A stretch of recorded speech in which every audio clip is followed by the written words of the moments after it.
terkait teori tumbukan. Mungkin banyak yang belum tahu bahwa suatu reaksi itu dapat membentuk produk baru itu dikarenakan tumbukan molekul reaktannya atau pereaksi. Itu sebabnya laju reaksi kimia kalau kita perhatikan sangatlah beragam. Ada yang lajunya cepat dan ada juga yang lajunya lambat. Nah, jika dibandingkan pada gambar ini, menurutmu mana kira-kira reaksi kimia yang memiliki laju yang lebih cepat atau lebih lambat?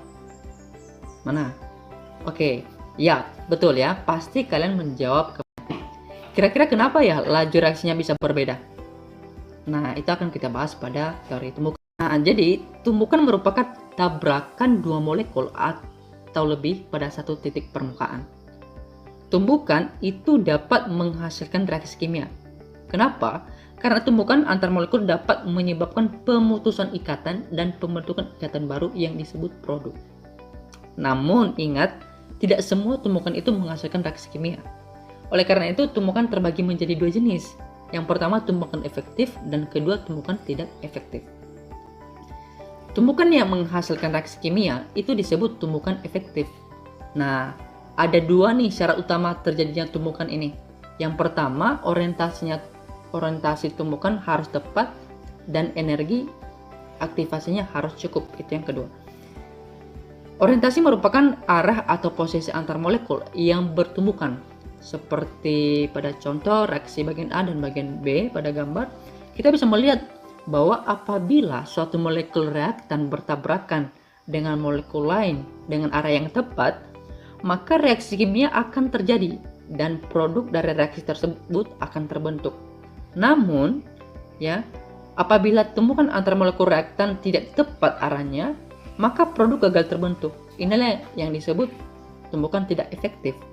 Nah, dari dua contoh tersebut, menurutmu mana kira-kira orientasi tumbukan yang tepat? Ada yang bisa jawab? Ya, jadi jawabannya adalah reaksi bagian A. Kenapa? Karena molekul nitrogen menumbuk atom oksigen pada satu sisi yang terikat dengan molekul oksigen lainnya. Sedangkan bagian B, orientasinya tidak tepat karena nitrogen menumbuk molekul oksigen yang kedua sisinya itu telah terikat kuat oleh kedua oksigen lainnya. Nah, berikut contoh produk atau hasil reaksi yang terjadi dari tumbukan 2 nitrosil bromida. Jadi silakan diperhatikan. Pada saat reaktan atau pereaksi nitrosil bromida atau 2NOBr bertumbukan, maka hasil tumbukan tersebut menyebabkan getaran atau bahasa kerennya itu vibrasi yang menyebabkan molekul nitrogen monoksida atau NO mengalami pemutusan dan bromin atau Br2 mengalami pembentukan ikatan baru akibat gaya tarik-menarik yang dipengaruhi oleh sifat keelektronegatifnya. Produk yang terbentuk jadinya adalah nitrogen monoksida dan bromin. Oke. Nah, kalau kalian perhatikan, keadaan sebelum membentuk produk baru itu disebut sebagai keadaan transisi. Oke. Selanjutnya, syarat kedua tumbukan efektif yaitu energi aktivasi yang cukup. Energi aktivasi adalah jumlah minimum energi yang diperlukan untuk mengawali reaksi kimia, atau simpelnya energi yang dibutuhkan untuk melewati bukit untuk memulai reaksi kimia. Nah, jadi apabila suatu molekul tidak memiliki energi yang cukup untuk melewati bukit dari grafik ini, maka reaksi kimia tidak terjadi.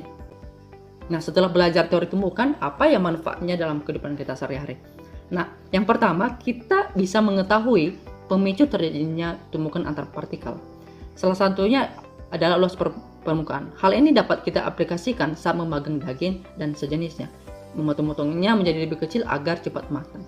Kedua adalah kita dapat memperkirakan durasi terbentuknya produk, seperti menambah suhu atau mempercepat terbentuknya larutan gula, memasak air, dan lain sebagainya.